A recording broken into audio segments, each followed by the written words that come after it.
Hello, you beautiful people. Welcome back to the Long Term Podcast. I'm your host, Advin Villa, and today we have a very special guest, University of Alberta psychology student, aspiring doctor, and a very close friend, Shiva Sharma. There we go. And then let me start playing here.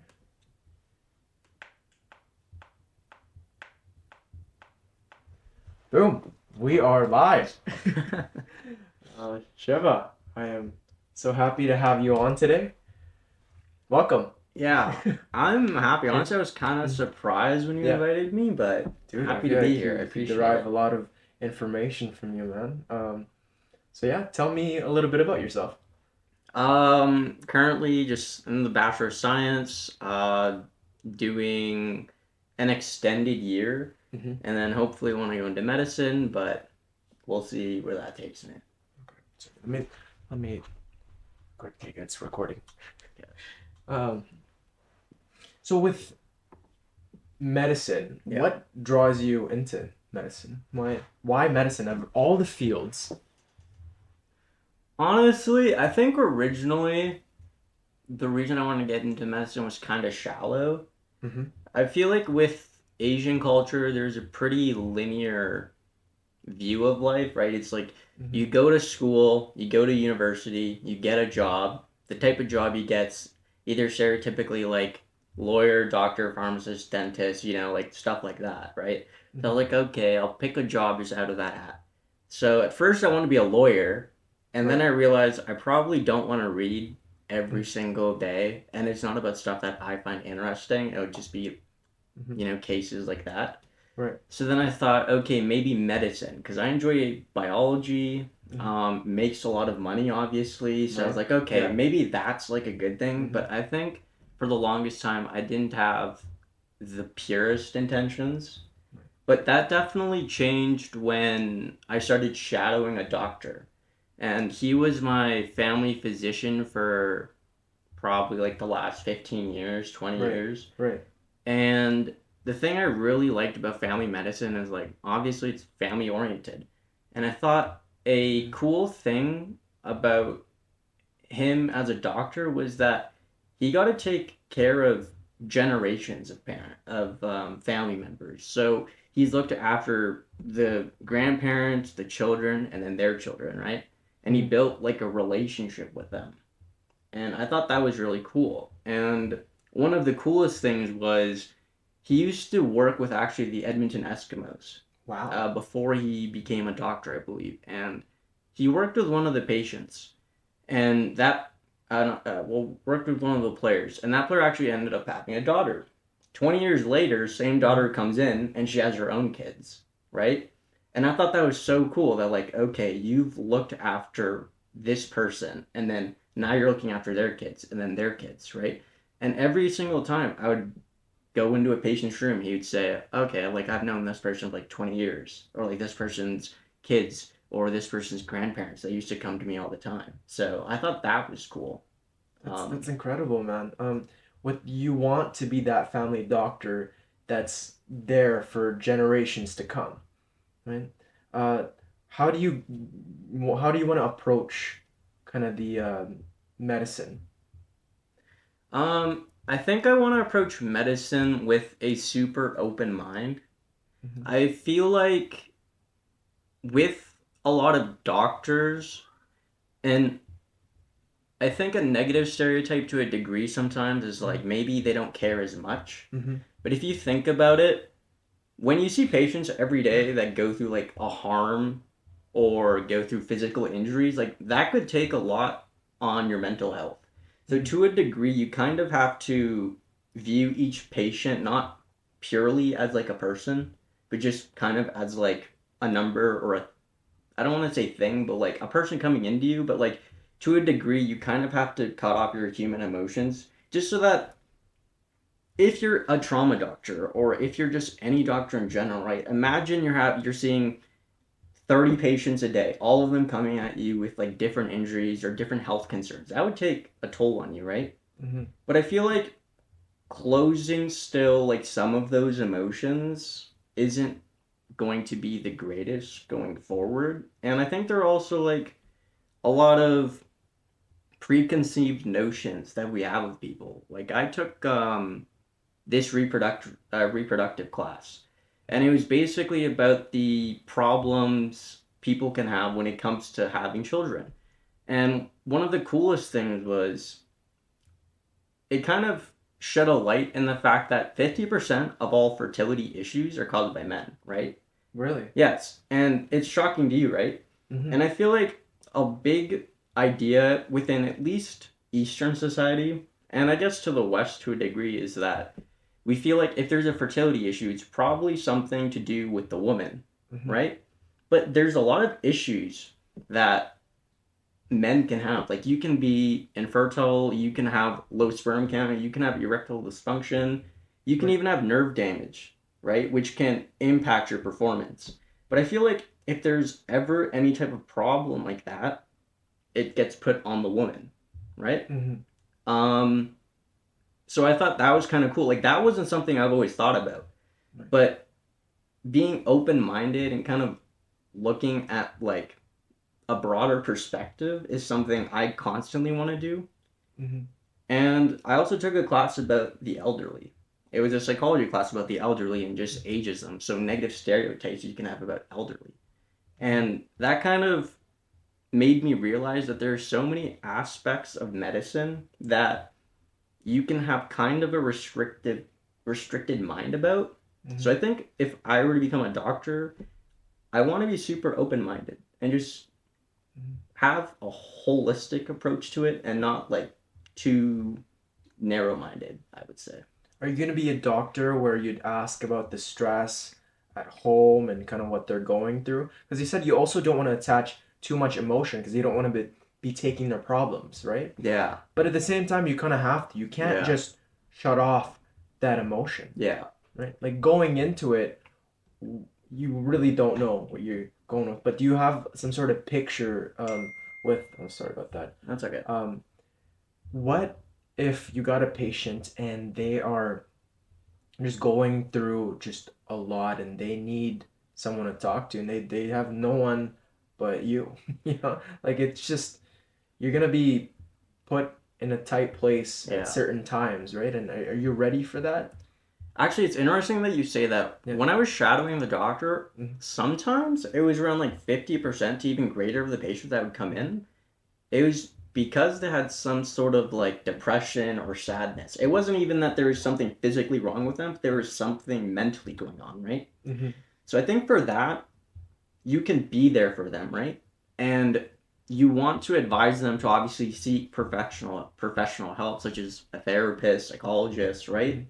You want to be there for them, but I think how you treat a patient when you're giving a diagnosis or when you're talking to them within that compound is going to be slightly different than if you were to talk to them right after they leave, right?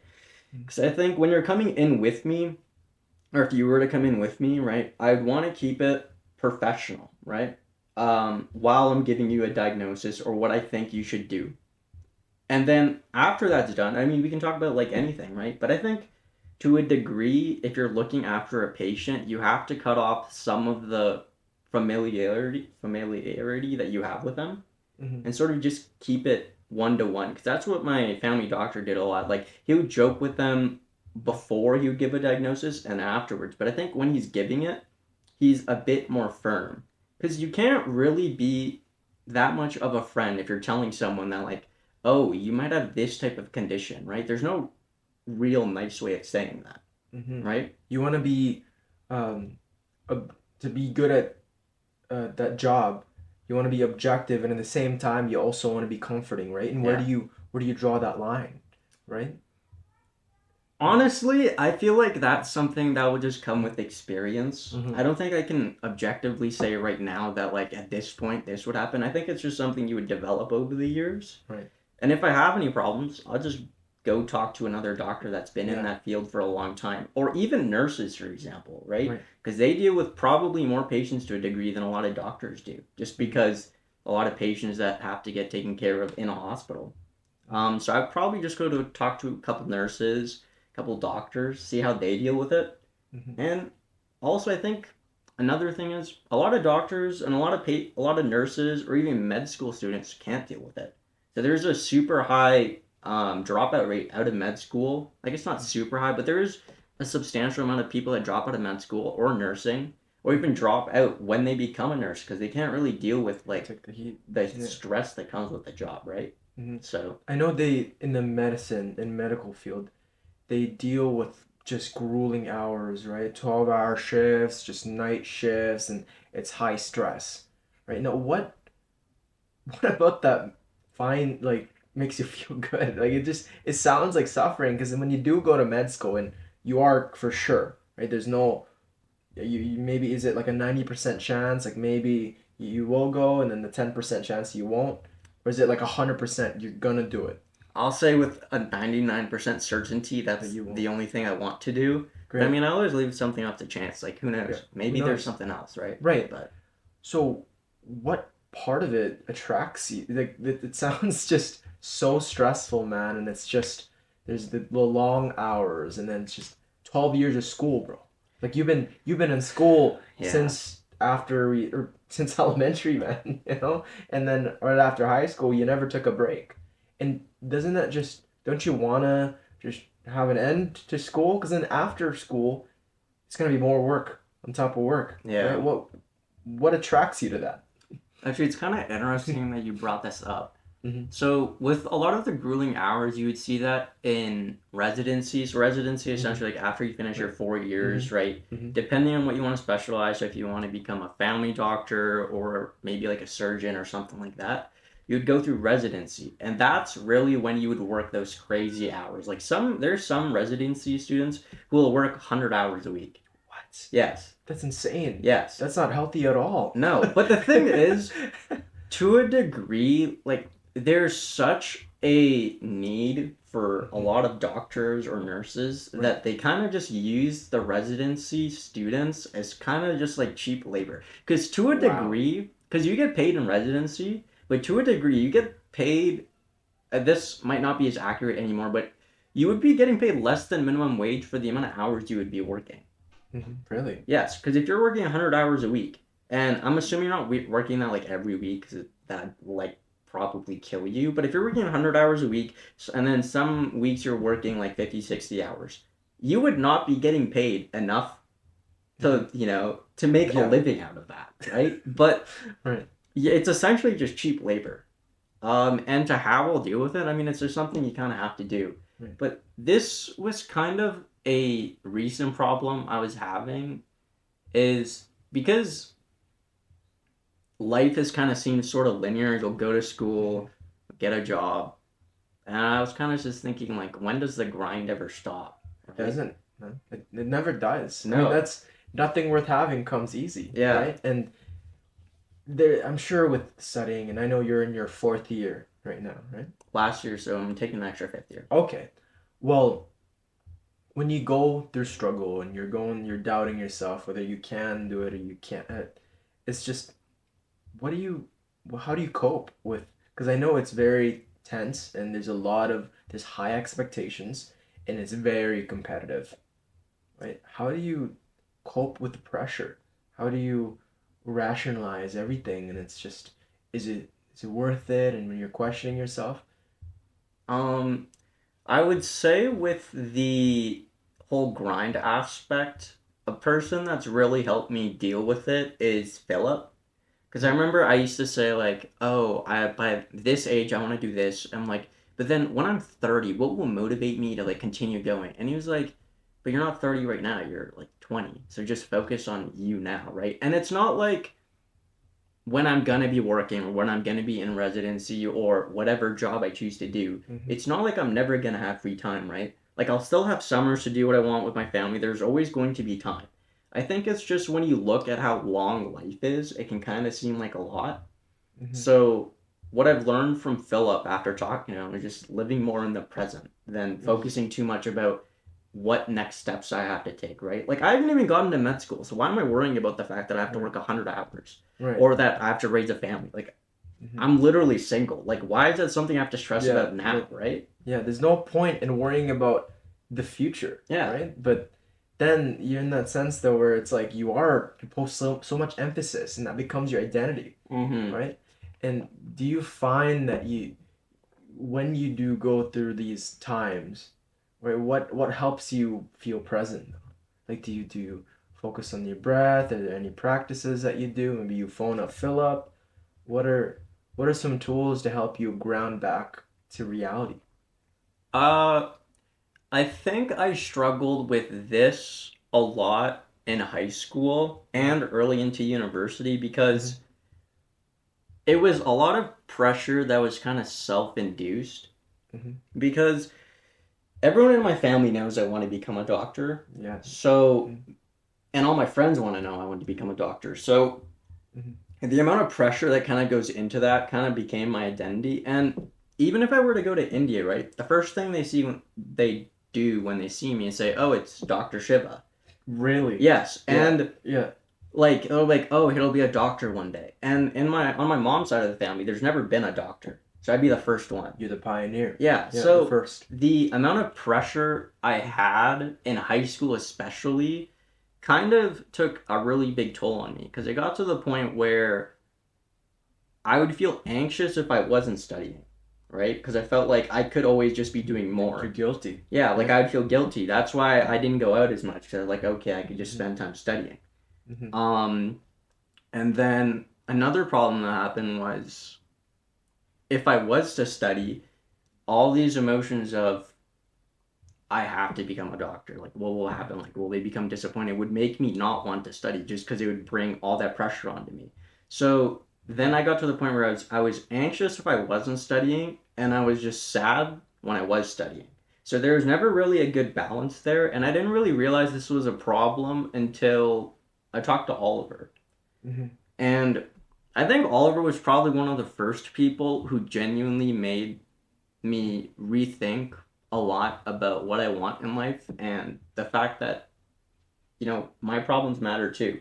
Like I would be telling him like, "Oh, like I'm dealing with this pressure, but I mean there's someone else in the world that like has cancer or something, so it's not that important." Yeah, of course. But he was kind of telling me that like yes, someone else in the world could have something worse than you or something worse happen to them, but that doesn't mean your problems are worth any less.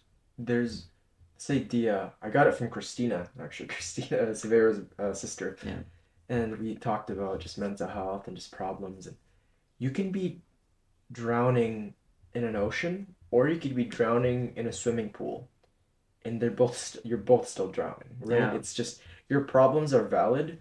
Now, it seems you derive a lot of advice Yeah. from your friends, Yeah. right? From your just does this help you ground back to reality? Because I'm sure before that, right, you're so caught up in just being in your head and focusing on um, such negative things and such you're worried. Now, how do these friends pull you back or pull you back in?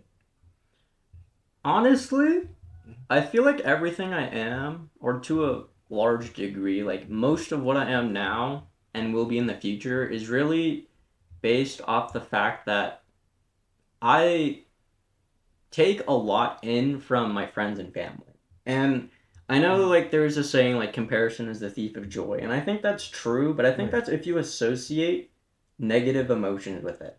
Like Mhm. I'll look at Severio or Oliver, Victoria, you, Philip, right? And I'll Mhm. compare myself to you, but I'll say like what is something that they do really well which I want to do or Mhm. improve, right? Mhm. And I'll look at it with just an open mindset but with positive emotions. And those are things like I'll try to copy or try to better, That's right? healthy.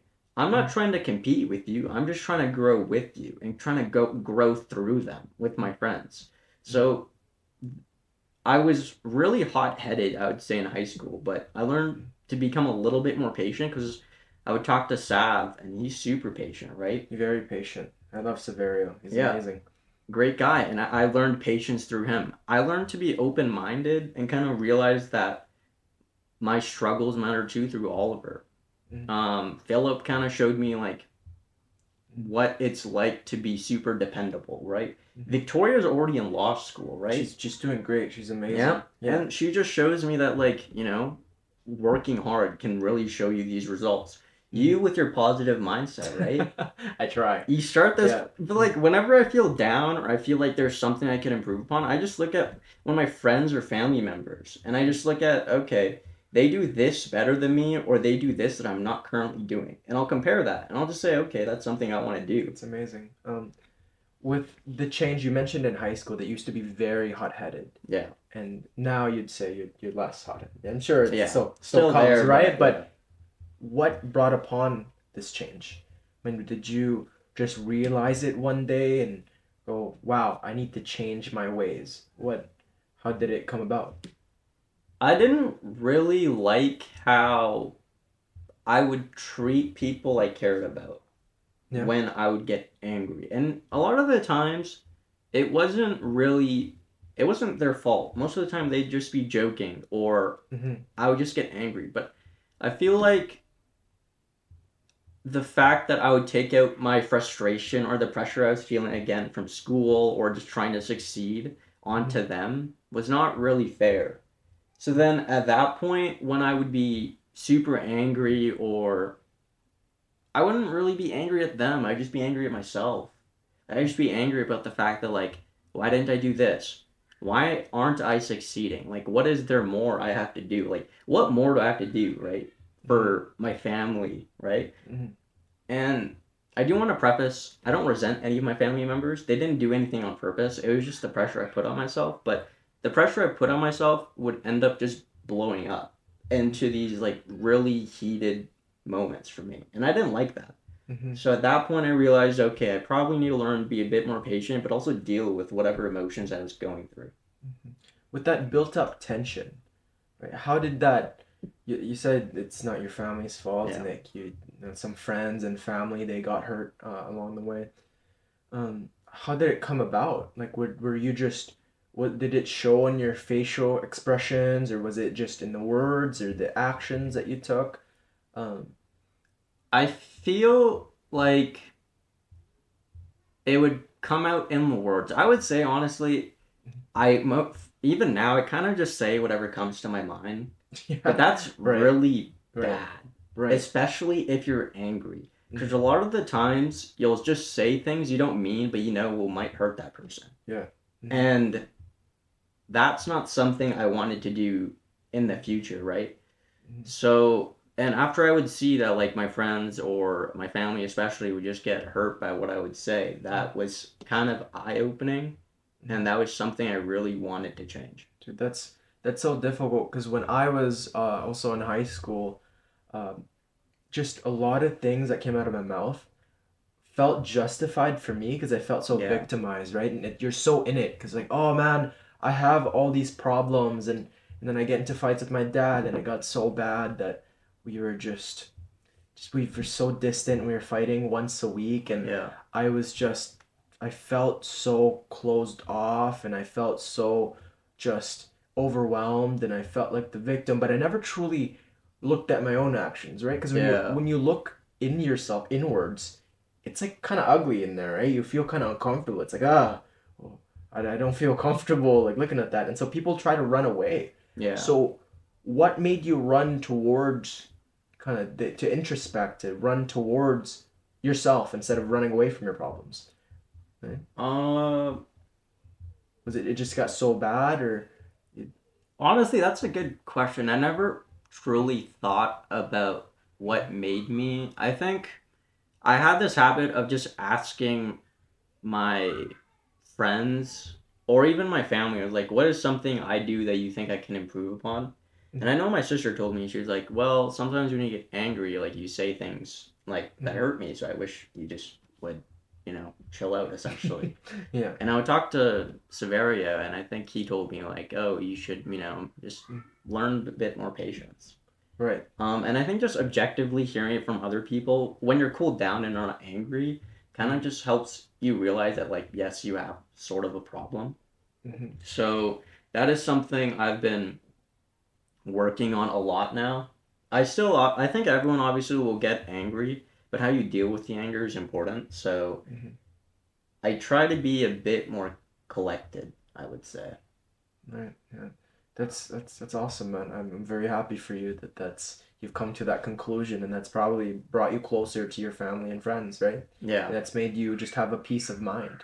So when you do go about these intense emotions again, when you are stressed and you didn't get enough sleep that night, how do you go about interacting with people then? So do you kind of have to bite your tongue? Because I know when I'm hungry and I am just stressed and things didn't go the way that I wanted it to, I'm so easily just affected by emotions and I want to give in, but I just withdraw. I Yeah. just make sure I go and calm down. I do a lot of meditation. I do a lot of prayer. I like to work out and run. Um, for you, how do you prevent those negative interactions from occurring? I would say, besides the normal emotions, because I think everyone's going to get annoyed, everyone's going to get angry, everyone's going to get frustrated. Hmm. But I think when you have those really big moments where you're really lashing out to everyone, right? Hmm. It's usually just due to the fact that there's something about your life that you don't like, or there's something that's causing you stress, but you haven't dealt with it. That's causing you to explode. And for me, it was just the stress of school that I was using as essential. Like I was unconsciously just holding that in, and then it would just explode over like the smallest thing. It wouldn't be anything that should really make me angry. Mm. But right now, for example, I would say I'm the happiest I've ever been. Dude, that's awesome. Genuinely. Good. When I study, I don't feel sad. I'm just happy when I'm studying. I feel happy in general, You enjoy the right? process, and you Yeah. put less emphasis on just wanting to become a doctor and wanting to get to where you want, and you focus on the journey, Yeah. right? Because I think that's where the reward is, right? Because if you place too much emphasis on the end, then then what's the point? Because 99% of anything is the journey, man. When you want to get like a better body, right? You have to put in the hours to the gym. If you don't enjoy that, then what's the point? You're just putting yourself through hell for nothing. If, so let's talk about family and the social support. Yeah. How does that? Because I know in Eastern cultures, right, especially in Indian cultures, you guys like to. It's more for the family, Yeah. right? It's more when you do things. It's less for you. Now, how does culture play into your life? I would say culture is just a really big part of my life. Mm-hmm. I would say just Asian culture, I think in general, like even like some like Middle East, but like Asian culture in general, I think is super super tight knit. Like even with your family, I'm assuming you're super Yeah, tight they're knit, right? there. You can hear them, man. Yeah, That's right. yeah. And I actually like that. I just like how close knit everyone is, and I like the fact that when I'm older, right, like I'm making money for my family, like I'm doing things for them, but I also know that like there are things I want to do that I will do for myself.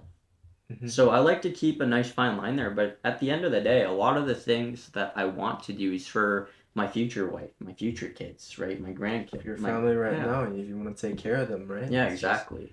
uh, I find that when I think about myself, I get so bogged down. But when I think of my little baby brother Charles, he's 5, and you just Yeah, met him, uh, and my family, I feel empowered, right? yeah, Is that the same for you? Like when you have those stressful days and you're studying, right? And you think about your family, it's like, wow, these people really matter. yeah, The collective sense, right? Did you always have that in you? Or because I know when we grew up here in Canada, I feel like a lot of that is growing up is minimized, right? yeah. It's not as emphasized, Mm-hmm. and so we go about this world and we feel very individualistic Yeah, in this society that we live in. yeah, Now, what brought you back on that thinking? Because you told me you're happier now. You feel yeah. more connected.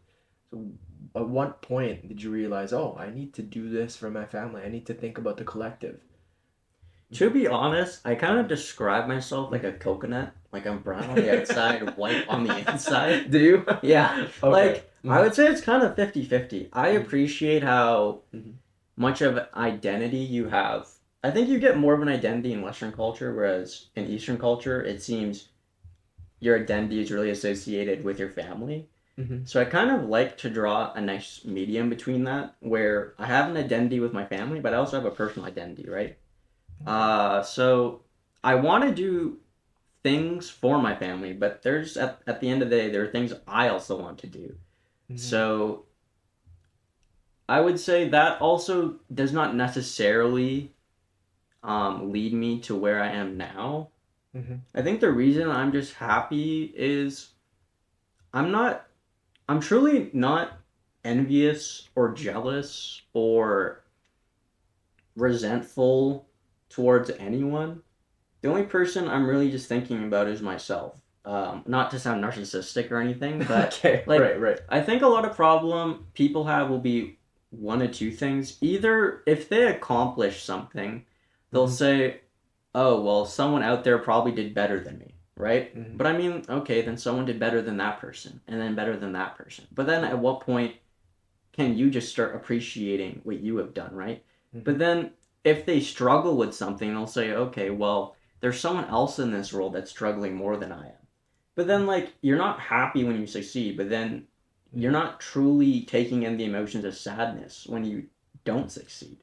Mm-hmm. So I just started to disconnecting myself with comparing Mm-hmm. to other people's success or other people's failure, right? Like everyone in their life is kind of on their own path. And for example, Cole Murdoch, I don't know if he wants me to say this, but he did better than me on the MCAT, right? But Okay. I'm Right. not sad about that. I'm honestly happy about the fact that he Great. did Good. good, right? But Yeah. how he does is not really connected to me, right? Mm-hmm. Because if he gets in earlier than me or later than me, Mm-hmm. what does that do? It doesn't do anything. It Mm-hmm. just means okay, he got in. That's Mm-hmm. how I look at it. I don't look at it like, oh, he got in earlier than me, I have to compete with him. No. Like I look at it and like my friend got into something he wanted to do, so I'm happy for that, right? I'm Mm-hmm. not upset at the fact Victoria got in at the end of her third year. I'm happy about the fact that she Mm-hmm. worked really hard and then got into her dream school or got into the dream program she wanted to. I don't compare myself to a person that is maybe doing relatively better than me because also you start undermining what they did to get to that point, right? Mm-hmm. So I don't know what struggles they had. I don't know what they did to get to that point to achieve maybe more than I did. But Mm-hmm. I mean, I'm happy for them. It's not something that I'm sad about. I think the second I started focusing more on what I did and just appreciating more of what I had done, I just started feeling happier. Has this always been the case for you when it comes to comparison?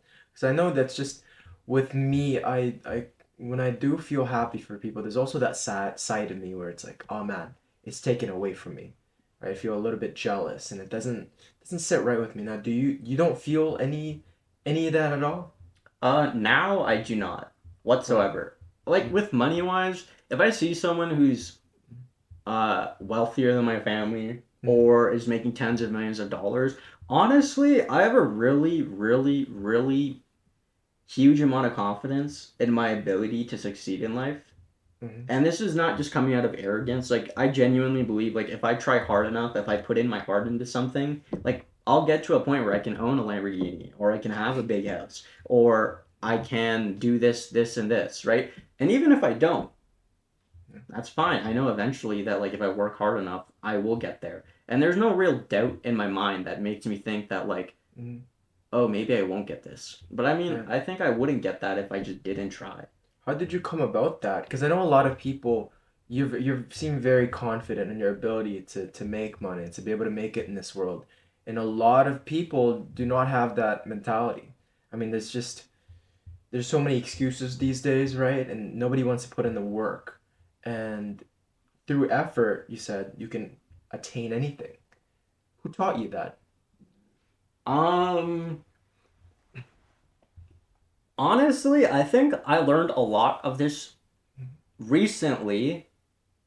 At least the thing that really helped solidify it for me was you. Because Really? I really liked how, like, I think originally when you started posting like quotes on her stories, or like you working out every day, I was like, what the fuck is this guy doing, bro? Like, I don't care about the fact that you ran up 200 flights of stairs, I mean, I'm happy you ran a marathon, but I'm like, I don't need to see that shit every single day. You're not the first time to say that, Right? though, so it's all good. Right? No. And like, it wasn't really out of hate or anything, but I kind of was like, Right.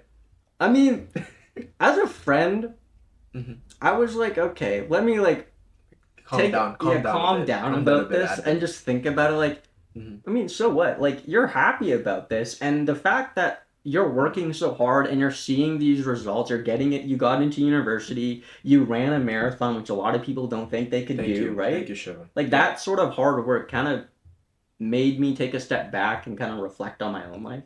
Thank you. So I would say it was you that really solidified it. But then I don't know. I think it's just I just stop comparing myself to people, and I don't. Great. It's just stop comparing yourself to people. Right? You're not them. You know, they're not you. So They have their own set of problems, right? Yeah. And if do you want that too? And do you want those problems? Chances are you probably don't. Yeah. I mean, I have this thought as well. I thinking about those big questions in my drives or when I'm walking, and there's this idea of just wanting someone else's life, right? And let's say you could wake up to be that person. I don't think like majority of people wouldn't want to wake up to be Brad Pitt, or Leonardo DiCaprio, because they don't know really who they are.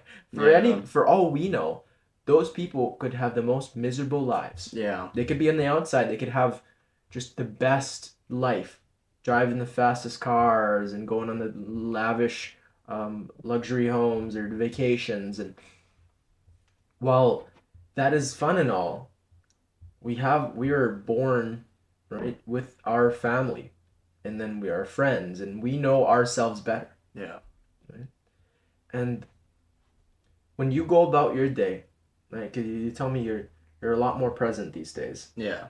When you're not studying, what's keeping you going, right? Because I know there's that idea of wanting to be a doctor, right? Wanting to do these things. Are there any other goals that you'd like to attain, or maybe if it maybe for faith, maybe for just video games, maybe for just anything, I started feeling less guilty, or I don't really feel guilty anymore about the fact that I'm watching a TV show or reading some type of like manga, for example, that what I'm doing during my break. And I'm genuinely just learning to enjoy life a bit more now, which I didn't really do, at least a little bit of last year, but also just a lot more of the years before that. And actually, a person that I like unironically really motivated me to look at stuff to do outside of just going in medicine was Morgan Early. Yeah? Yeah, okay. She's great, yeah. I'm not saying I was a hater, but I think originally in high school I think it was in high school that she started like Printed Fit, for example. Right. I didn't honestly have any negative emotions for that. I kind of thought like, okay, if she wants to do it, then good for her. Of course. I didn't particularly understand it because I think with like that linear mindset I had, I was like, okay, well, realistically, like how big could you do this? Like how much time are you gonna put in? Like you could just study whatever, right? Which obviously is really wrong.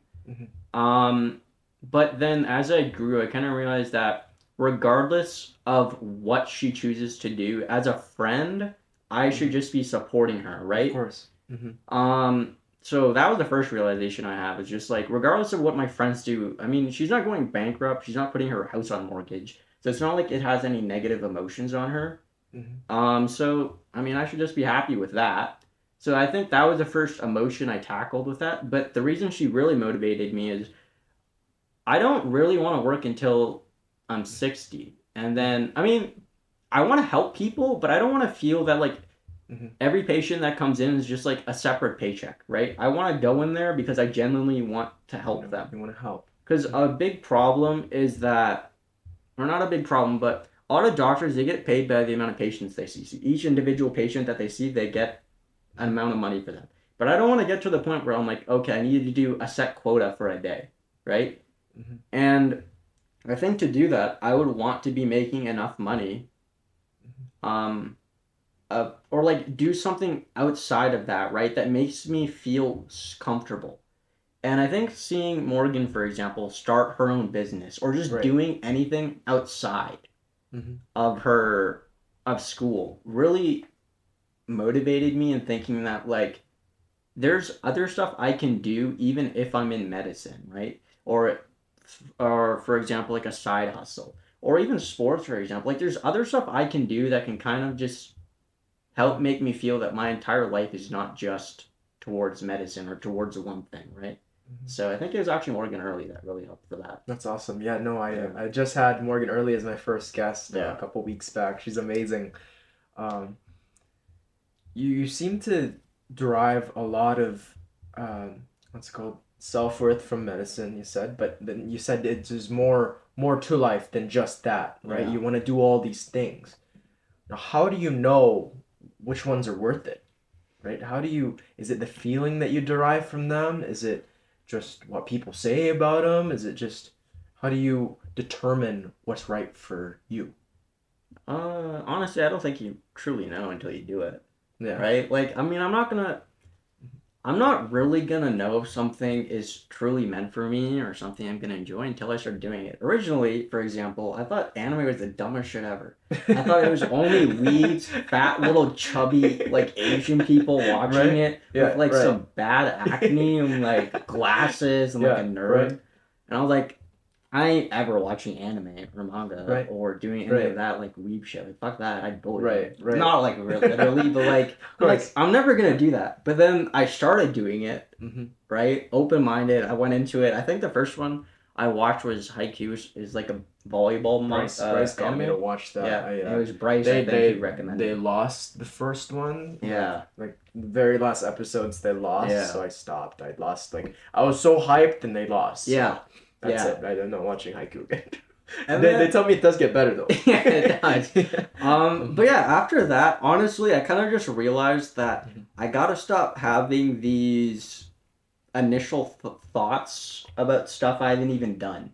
So now I'm just gonna go into something, see how it works, and if I like it, I like it. If I don't, then I'll just respect the fact that other people like it, but it might not be my cup of tea. That's great. You seem to derive a lot of empathy now. Would you say that's empathy when you understand other people and just based on their just interests and based on who they are, you've learned to understand that there are other things that make people happy, and like you may be critical, but you've come to the realization that that's what works for them, and people shouldn't, we shouldn't judge them too critically. Now, when you go about judging someone, right? Yeah. Like right now, it comes from a place of just understanding, Mm. right? But for me, when I'm like in a bad mood, it doesn't quite, Yeah. doesn't quite seem so positive in my Yeah. head. Let's just say that. And what do you recommend that I, think of like when someone is succeeding and I want to be like them, right? And I can't seem to attain that, and I'm jealous, and it feels like it's taken away from me. Yeah. How do you go about that? I'll actually tell you a story and then answer your question. Sure. And this was actually something I heard about, which kind of changed my perspective about how I view other people's situations. So there was this Holocaust survivor who became a therapist, right? Mm-hmm. And she had a patient come in and she was crying that her daughter is going to die because she has cancer. Horrible. Mm-hmm. And she was talking about how the person right before the cancer patient came in and started crying about the fact that her car was the wrong shade of yellow. Wow. And she said initially you might think that like, what's the woman crying about? It's just like a car shade, you can get it changed. Right. But Of course. it didn't really show on the outside that it wasn't the car shade that was making her sad. It was this fact that her marriage was failing. her husband was cheating on her. Her son couldn't get into any universities and started gambling, right? It wasn't showing just so much of her life in that one statement or in that one outburst, right? It wasn't showing the fact that like her life is literally in shambles. It was the straw that broke the camel's back. Yeah. So when I look at other people, I kind of just think about the fact that like maybe that person's succeeding or maybe that person's struggling, but I don't know what their life has been up to that point, right? So for me to now draw conclusions about them is kind of unfair because I had this to a degree is like when I was in high school, people just automatically assumed I was smart or that I was super rich or like I didn't have to work for anything in my life. I mean, Right. to a degree, I was super privileged, but I just sort of felt insulted because it felt like None of what you did mattered, right? Yeah. Since you're so ahead, Yeah. since your family's rich or you're just so smart, you already been blessed that what you do work for Yeah. is not worthy. Yeah, exactly. So after also experiencing that, it kind of made me calm down because I think I also used to have super extreme opinions. Like the first second I would see like a person, especially how do I give a controversial statement without making it controversial? For example, like people with okay, so you know how there's a negative stereotype about like gold diggers, right? Gold diggers, okay, people date other people for money. Yes, and there's a super negative idea behind that. And I can kind of understand it because obviously you don't want to marry someone who married you solely for the money. But in Eastern society, right, one of the big talking points is the fact that like if a woman's gonna go marry a guy, he wants to make sure that you're financially stable, right?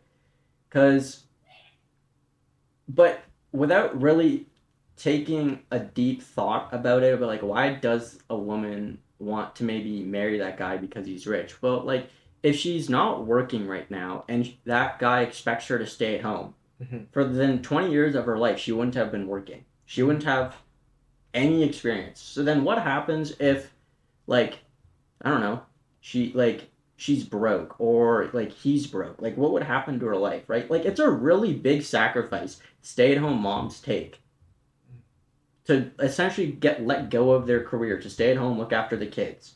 So you want to make sure that that person providing for you, for example, is like stable. And I've had this argument with someone where it's like, okay, but then if you go broke, would she leave you? But she has seen a history of you being financially stable. So that one instance of you going broke or you might not have money would not then ruin that 20 years or those years of experiences that she had with you. But if she looks at a person and he might not be financially stable, right? But she can't say for enough confidence that like in the future he would be. Like obviously you don't know what he's like, so maybe he might turn into the next Bill Gates, but she can't say that. And then to then hinge her like next 20 years of life without that context is sort of like a foolish mistake. So for that example, I think it's like other people you might view them as having like oh like they're only doing this because like oh like I don't know she's like a petty bitch or she's a gold digger or that person's a fucking jerk, right? It's like you don't know, but like I try to just think deeper about it and empathize with them, right? So Right. I mean, we all have these rationalizations in our head why we do the things that we do, right? And Yeah. like, who are we to judge why people do the things that they deem are correct? Yeah. Because if anything, who decides that? Yeah. When you're rationalizing these things in your head, what keeps you stable, right? Like when you have these tough choices that you have to make in your life, how do you go about it? um Honestly, I only do this type of rationalization sometimes when I'm looking at other people Right. to kind of explain maybe why they would have done something. So like if someone does something wrong to me, I'll try to think about a moment about like why they did that.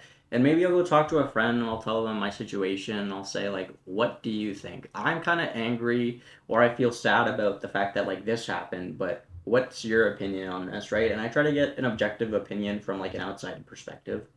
But that's only, I guess, if something happens to me. For the most part, I don't, because I don't compare to anyone.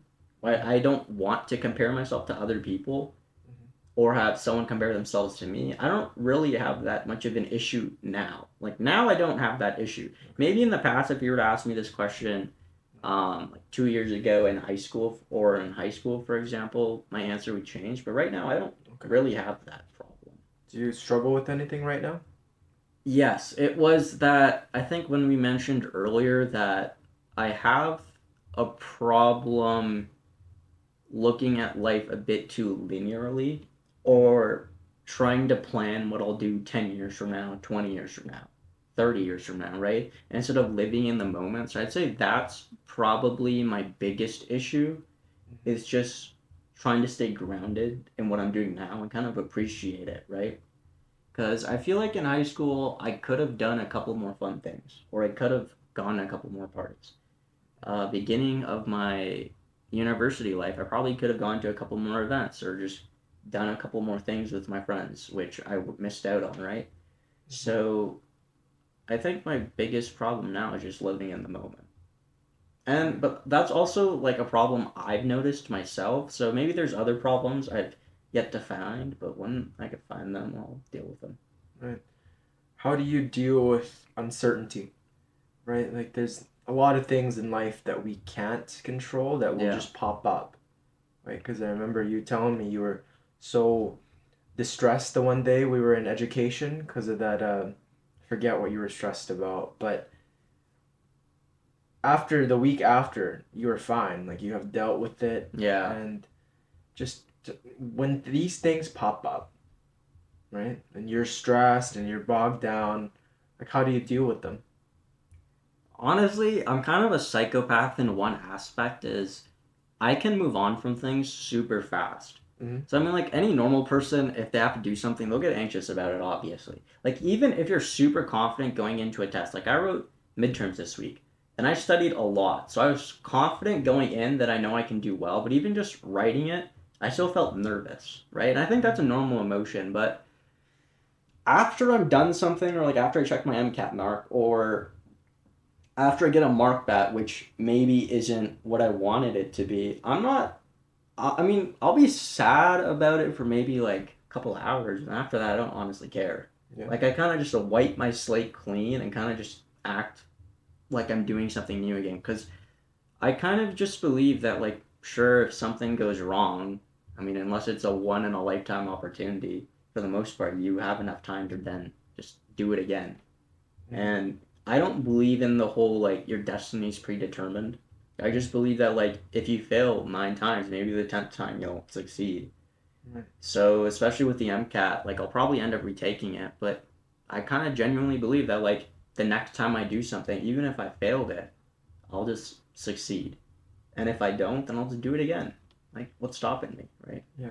Failure is formative. Like, I Yeah. get that, and it's so hard to internalize though, because when you fail, right, it's magnified because Yeah. negativity is just so powerful. Yeah. Right? How did you learn that though? When you view failure after failing so many times, Yeah.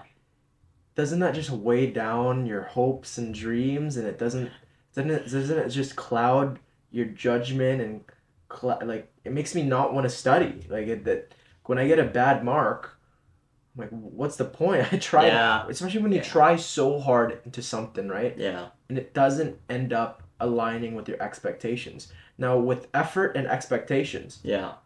like how do you just wipe it off clean? Like think of the future ahead when that's happened and you put in so much work. Was it just because you didn't put enough?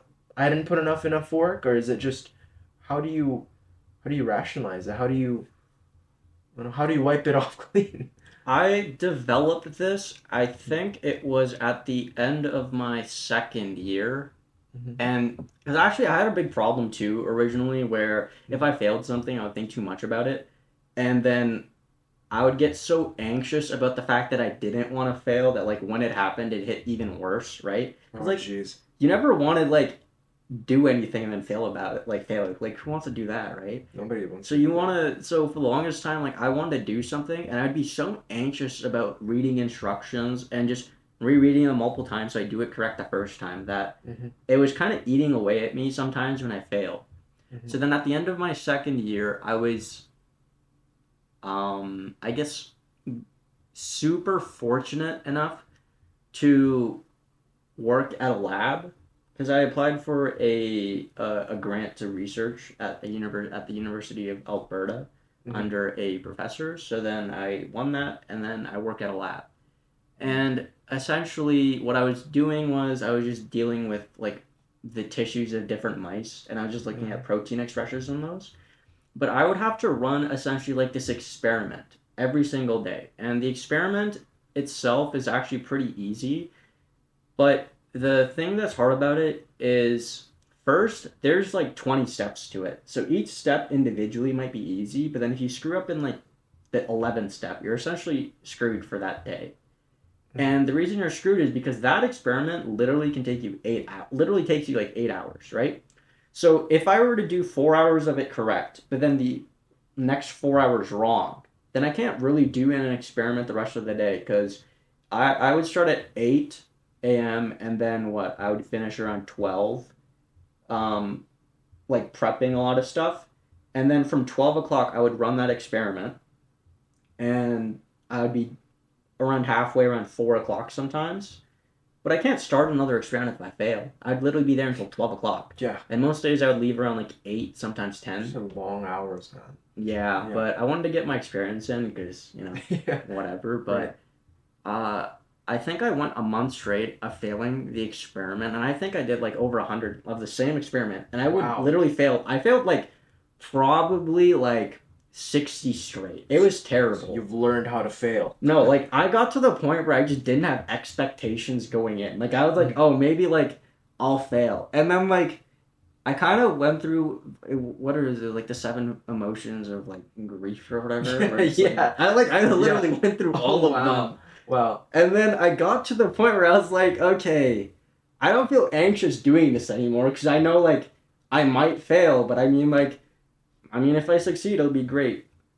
And I guess I would say like okay, sometimes I would do like 20 experiments and then like one of them would work, which was kind of nice because it was like a nice like doggy treat for me. Right. But for the most part, I was just failing after failing after failing, Mhm. and I got to the point where any anxiety I had about failing and then seeing the results of my failure kind of went away.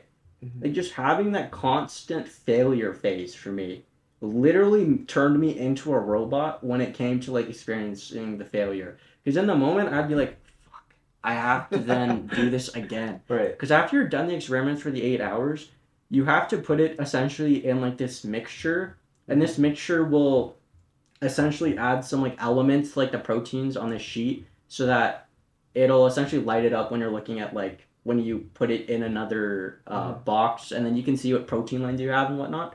Of So course. you would really get the results the next day. So I would end up doing an experiment for the day, and then the next day I would be able to tell. So I wouldn't be able to tell just looking off like a clear sheet of paper what there is or what there isn't. So I would only be able to tell the next day. So then the next day I would run the experiment again because I had a lot of different tissues to run. I think I had close to like 300 different tissues I had to do like experiments on. So I would put all that experiment in, and during that waiting time I would just look at the tissues expressions, and a lot of the time I would get a couple of proteins that I would see there, but then a lot of the times like some proteins wouldn't show, so I would have to rinse and repeat essentially like every day, and I would do that for like 3 months straight. And for the first month I was just failing, so I kind of just learned from that not to care as much anymore. So I think honestly, if I were to recommend a way to do this, you have to do something you are going to fail consecutively. And then eventually the anxiety you get from knowing that there's a potential to fail and the anxiety you get after you fail, you learn to deal with them really well. So I guess that's my advice. Do something that's hard. That's the exposure to it, right? That Yeah. the first time you fail, it's like this is just so uncomfortable. I hate this. This is just. But then second, third, then 10th, Yeah. 50th, right? Yeah. Depending on how you view it, right? It's just, okay, I can get used to this. Yeah, exactly. And then that feeling, right? That feeling you get when you do succeed is so tremendously powerful. Yeah. Right? It's just, it hits. Yeah. And it's just, once you did succeed, how did it feel? It felt great because I knew that I knew the moment I Yeah. succeeded once, I was like, okay, I just have to keep doing it, and eventually I will succeed. Yeah. And I got to the point where I was doing it consistently, so it didn't really matter that much, to be honest. But I think that initial phase of just me failing really helped, because it really just showed me that even if I fail, if I just do it enough times, I'll succeed. Yeah. I mean, obviously, you want to do it right the first time, but if it doesn't happen, then so what? Is essentially what I was told. And I think the other added pressure was that, like, I was working with other people in the lab for like man, so they can see you, yeah, right? so literally. The fact that you're failing, it's like, wow, what does this? You're gonna cast judgment. Yeah, exactly. Like, I was literally like, holy like, I feel bad because, like, these rats, they're like genetically made and like specially made for these experiments, because you can't just get like random rats or mice or whatever, right? So they're super expensive. So I was like, I felt so bad. I was like, holy shit, I am literally ruining like so much money, right? Yeah. But they're nice about it. I also at that point stopped thinking about what I thought other people were thinking. I kind of just focused on myself, and that helped a lot. Great. So I stopped interpreting other people's emotions, and kind of just stopped. That's awesome. So for a person that wants to get their degree, who wants to write their MCAT and is like an aspiring doctor just like you, what would you say to them? I think if you're going to become a doctor, the first thing I would recommend would be first shadow a doctor, literally any doctor, and just see what their life is like and see if you would like to do it. Because from an outside perspective going in, it's really hard to say like what their actual life is like. Because the perspective you take as a patient versus someone who's following the doctor is very different, right? And just seeing what their daily life is like outside of being a doctor or outside of like interacting with their patients is kind of different. And also, I would say shadow a nurse. I feel like nurses don't get enough love, man. Like, I want to shadow a nurse in the summer or at some point in my life, because the amount of work and stress that nurses get is, I think, super underrated. And I think if you're gonna become a doctor, to become the best doctor possible, you should try to get as many experiences as you can with volunteering, but doing research, and just, I would say, broaden your perspective. Because if you go into becoming a doctor with a super limited mindset, where it's either this way or not this way, black and white without that gray, it's gonna really affect how successful I think you can become. In regards to writing the MCAT, I would say you obviously, okay, first writing the MCAT, it takes like $500 to apply to write the MCAT, or like to write the MCAT, so it's expensive, ridiculously right? Expensive. So you obviously want to write like it's going to be your last time writing it, but I think you also have to realize is that even if you weren't going to do that good, right, you can always retake it after like a year if you really have to. So I think you have to remove how much weight you put on the MCAT to really do good. And I feel like that's also applies to basically everything. I think the second you start stressing over how important the result is and just focusing on what you're doing currently will really help you do good in whatever you're doing, but especially the MCAT. Because I had that problem within the first 2 weeks. I had insomnia. I literally could not sleep. I'd go to bed at 12, and I don't think I could close my eyes until like 5 to 6 a.m. And then I would have to start studying like the next day, right? So I'd be working off really low amounts of sleep and then study and then essentially rinse and repeat. And that was because I kind of thought like, if I don't do good on this MCAT, I have to retake it. But then what happens about the money? But then if I don't do good on this MCAT, I'm not going to get into med school. If I don't get into med school, everyone's going to be disappointed. So I kind of just had this like emotions going through my head, which kept me up. But then I just kind of just stopped pressuring so much. Let it go. Yeah, right? I just let it go. Some practical advice I would give for the MCAT would be Okay, I guess I'll explain what the MCAT is first. So it's obvious, it's a standardized exam you have to take if you want to get into med school, and that's for North America. And I'm not sure how it's like in Europe or in other parts of the world, but especially North America. So it has four sections, which is the car section, which is essentially just reading comprehension. So they'll give you passages about literally anything. It can be about poetry, about news, about like, I don't know, like a soccer game, for example. And like they're not inherently hard, it's just the questions and timing yourself, which is hard about the MCAT. So, and then after that, they have a psychology, sociology section. So they just ask you terms and stuff about psychology, sociology. Then they have one section which is essentially about the human body. So just like your reproductive system, like the different organs and systems in your body. This is intense. And then the last one that they give you is essentially like a biochem, organic chem with some like physics on top of that. Wow. And you essentially get around 50 to 55-ish questions in every section.